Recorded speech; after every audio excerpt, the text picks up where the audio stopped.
Happy Families podcast. It's the podcast for the time-poor parent who just wants answers now. Just by changing the space where they play creates newness and curiosity and fresh perspectives. And now here's the stars of our show, my mum and dad. Well, we're breathing easier because Brisbane left lockdown on Sunday afternoon. But for anyone in Sydney, in those local government areas, in Cairns, and for everybody in Victoria, all of Victoria, it's not just Melbourne, it's all of Victoria again.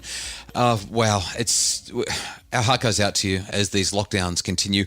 We are Justin and Kylie Coulson. I've got a PhD in psychology. I've written 6 books about raising happy families. Kylie, mum to our 6 daughters, and I was going to say love of my life, but that was going to sound cheesy and corny, and everyone would have gone, oh, do we have to listen to a podcast like this? So I won't say that, but you know it. We have had a lot of requests from people who are saying, hey, we need help. We're stuck in lockdown, and we've got toddlers, and they're driving us insane.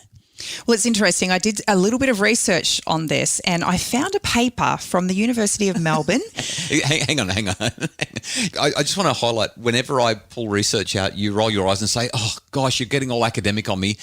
And now you've done some research. Oh, look, I'm very impressed. I'm loving Dr. Jenny Chesters because she's made this so easy for me to read. Right, okay. So, and there's lots of big pictures. So you've done some research. Dr. Jenny Chesters from University of Melbourne. What's she found? So she did some research on life satisfaction during 2020 in Australia. Okay. Okay. So during the lockdowns, pandemic stuff, yep. Jenny Chesters found that overall in 2020, parents were just as satisfied as non-parents. Okay, and when you say just as satisfied, you mean everyone was stressing out together? Life satisfaction was down the tubes for everyone across the board. Okay. Whereas obviously previous to pandemic times, the research would highly suggest that people who weren't parents, life satisfaction was a lot higher. Okay, so I've got to stop you just there for a sec.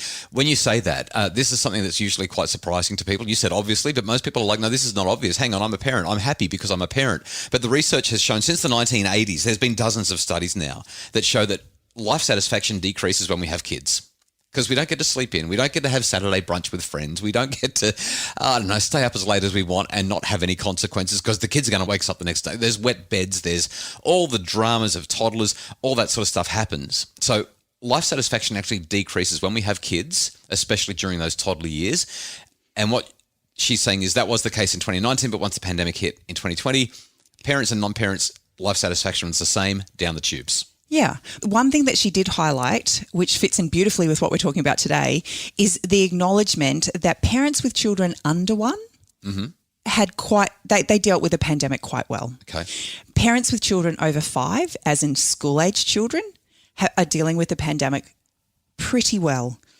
But toddlers and preschooler families are really struggling. If any group is being hit hard, it's these parents because for the most part, they're left to their own devices. You know, babies, we take care of babies day in, day out, whether we're working or not working. And we know what we need to do. Our school-age students are being schooled in some form, whether it be worksheets being sent home or they've got online classes or whatever. But this little group in the middle of toddlers and preschoolers, and you think about these little human beings, they are the most curious, busy people that exist. Yeah, so children, humans are wired to move their bodies and to be curious about the world. And you're not going to get an age group that exemplifies that better than your 2 to 5 year olds or even your 1 to 5 year olds. So I think we really need to help parents in this podcast who have got toddlers, especially if you're a parent of children who are currently locked down because of these, obviously, government regulations trying to keep COVID suppressed. What do we do? I love that you found that research. We will link to it in the show notes so that people can read it. But what I also love is that normally I'm kind of running the podcast because I've got the PhD in psychology, but your background is early childcare. You know this area probably better than me in terms of how to juggle, manage, stimulate, get through the hard times of having toddlers when there's so much going on. So in my previous life, I used to actually run a toddler's room in a childcare centre. Yeah, that's right. So if you, Mrs. Coulson, expert in toddlers and preschoolers, were to say anything, what advice would you give to parents if they're trying to juggle life at home with toddlers and preschoolers, especially if they're trying to work? So the first thing I'd acknowledge is I don't think there is a right answer here. This is such a challenging situation that we've found ourselves in at the moment, and every family is going to have to deal with this in whatever way is going to work for them. So I think my first thing would be throw the rule book out the window. Well, I don't want to say that we should throw the rule book out, but I do reckon we can give some tips and ideas. But I actually think that it's the wrong question to ask in some ways. Like, if we think about what is developmentally appropriate for toddlers and preschoolers, because this is the group that's struggling the most, parents of this group are the ones who are in the greatest turmoil, to say, how am I supposed to keep my toddler okay while I'm trying to work and we're stuck in the house? Or I'm not working, but I am the mother of 3 older children who are trying to learn from home. That's right. How do I do that? And the answer is you can't. Developmentally, if these kids are designed to have a constant need for stimulation, a constant need to be moving, they're physically active, they want to be into everything, they need non-stop supervision at this age. That's actually how they're designed biologically. What you're saying is, how do we undo the biological reality, the developmental facts of toddlerhood and preschool years? And if you're listening to this and you're a parent of a toddler or preschooler, I think that the honest answer, I don't care what you read on the blogs, the honest answer is you can't do it in an optimized, developmentally appropriate way. We've got to let go of that and recognize this. Can I say sucks on the podcast? It's my podcast. I can say what I want. This sucks if you're a toddler, and it sucks if you're a parent of a toddler or a preschooler, because developmentally what's going on is not right for them. I think that's why the research shows that well-being is plummeting across the nation, especially where there are lockdowns, because especially if you're raising kids this age, it's so tough. So let's take a quick break, and when we come back, let's give the very best tips and tricks we can while still acknowledging the developmental realities that we're up against. It's the Happy Families Podcast. For a happier family, try a Happy Families membership, because a happy family doesn't just happen. Details at happyfamilies.com.au.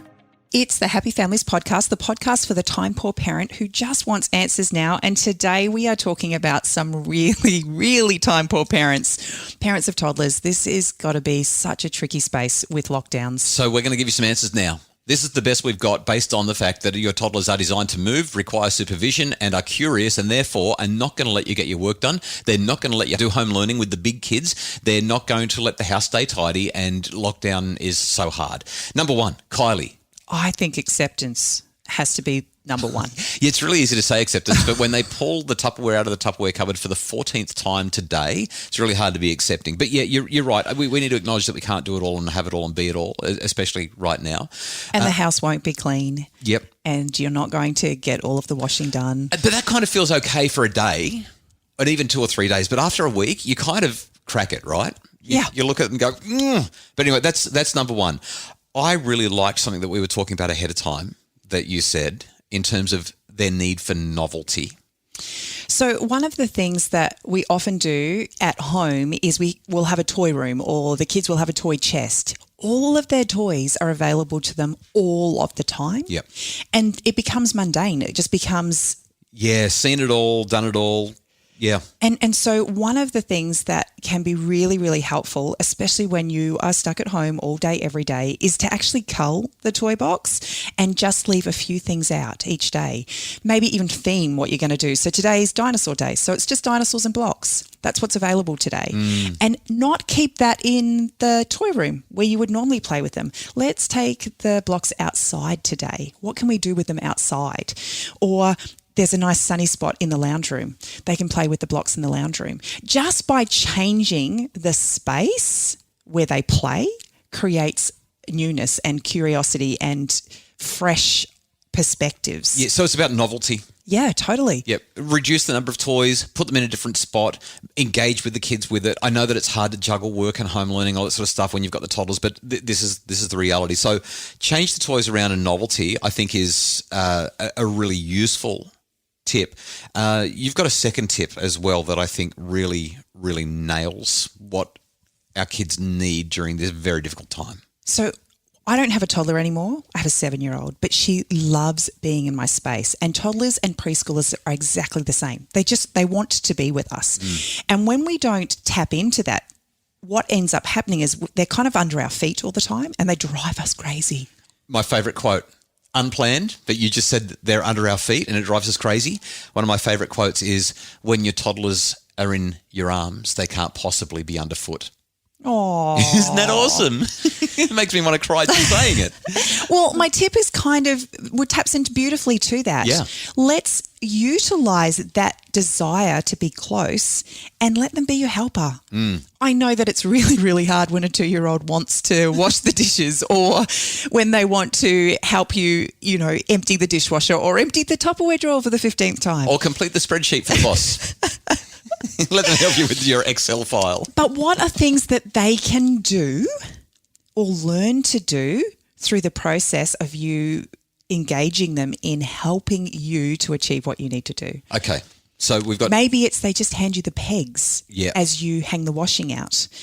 Maybe it's they can sort the socks, make matching pairs. They don't have to fold them. They just need to match them and then you can fold them as they go. Maybe it's you can hand them the T-shirts and they can place them into the drawer. Just finding things that are age appropriate for them and makes them feel like they are being helpful. Okay, so 2 big ideas. Number 1, novelty. Change things up, move things around, put them into new spaces, doing old things or reducing their access to everything so that something becomes new and novel. And number 2, interaction and involvement in whatever way you can. So let's recognize if you're not working, that's going to be a whole lot easier than if you are working. When I say working, I mean receiving an income and you've got job responsibilities outside of the home. If you're an employee, that's going to be really hard. Yes. If you're working from home and you're trying to get the kids involved and you're trying to change it up and get them playing, and again, this goes back to the developmental reality. If you're dealing with toddlers and preschoolers, you kind of can't do much here because they need your involvement. They need your presence. They need constant supervision. They're active, they're curious, and that's going to be the way that it is. So I reckon we just need to give a couple of tips and tricks to parents who are working with toddlers, given that there are no real answers. I've got a couple of things, but what do you reckon? Well, I think that there's going to have to be a whole heap of give and take. If you've got 2 working adults in the home, then you might need to kind of schedule your work hours around each other. Yep. So that somebody is able to supervise a toddler. A toddler needs supervising. Yep. You can't leave them to their own devices. And then pray that you've got bosses who are open to variations in productivity or variations in what time stuff gets done. Yeah, but sometimes you actually don't have that flexibility. Right. And then all of a sudden you have to work it out. So my suggestion in those situations is, again, finding something novel that the kids, when we go to church, I pick activities that Emily's not allowed to play with any other time. And so if you have to have a toddler at home in your office, finding an activity that they actually haven't played with before will keep them entertained for a lot longer than offering them something that they play with every day. Yeah. And just keeping them close. You have to you have to be able to supervise them. You have to know where they are. Yep, because if you don't. And if they can just hear you talking to them, every now and again. Yeah. Because they just want to be close. They want to know that they're part of your life. I think that's great. So on top of giving them novel things to do and try to be flexible with work where that's possible, my only other suggestion, and this is going to sound really pathetic and not work for many people, but you got to preserve your sanity. Sometimes you got to chuck the rule book out. We know developmentally that kids need certain things, and if we can't provide those, then they need stimulation in some other way, and realistically, it's going to be the iPad or it's going to be the telly. As an expert, I can't recommend that that's what you do, but if your circumstances are such that you just need to get some work done and you have no other option, then sticking them in front of the TV at least keeps them safe. It means they're not going to go and play with the knives in the kitchen or go and eat the laundry powder or anything like that. And But if you're going to stick them in front of the telly, let them know what you're doing, why you're doing it, and how long you're doing it for, and then give them transition time. Because kids have these great big, they lose the plot when you tell them to get off the telly. They get so cranky about it. So if you say, I'm going to do this for this long, and we're going to set the timer, and this is why, and when the timer goes off, it's going to mean 5 minutes to go, and then I'll come and check on you for 2 minutes to go, and then we're going to turn it off, and then invest in them at the end of that 1 hour or that 40 minutes or that however long it is. Invest in them. Take them for the walk, play with the dog, get outside on the slippery dip or the swing, do something active and physical with them to help them to overcome this transition away from the addictive nature of the screen. I think that leads in beautifully to our last suggestion, is just mapping out your day. Cannot possibly work 9 to 5. If you've got a toddler at home and you're in charge of their supervision as well as working, 9 to 5 is not going to work. Doing time chunks and actually chunking out time. Okay, I'm going to work seriously for an hour on this project, and in that hour, my toddler's going to watch ABC Kids or whatever, and then I'm going to take half an hour break and we're going to, go for a walk to the park, or we're going to play Play-Doh, or whatever it is. Just chunk out your day so you're not going to get 9 to 5, but you might get 4 solid hours based on your time chunking. The take-home message, kids at that age are curious. They need supervision. They need novelty. They're active, and it's not possible to actually do it all. If you have to be productive and you've got toddlers, you're not going to be able to. But hopefully these ideas have been helpful, whether it's interacting and involving them, whether it's changing their toys around, whether it's getting them to do stuff in your presence, or playing with things that they don't normally get to play with while you're working, or even relying on the TV. Creating obstacles in the lounge room. Yeah, sounds great. Hey, we hope that these have been some useful ideas for you to get through lockdown if you're in the greater Sydney area, or in Victoria, or anywhere else where lockdowns are affecting you, up in Cairns, for example. We love doing this podcast for you, and we are so grateful that you listen. The Happy Families podcast is produced by Justin Rulon from Bridge Media, and Craig Bruce is our executive producer.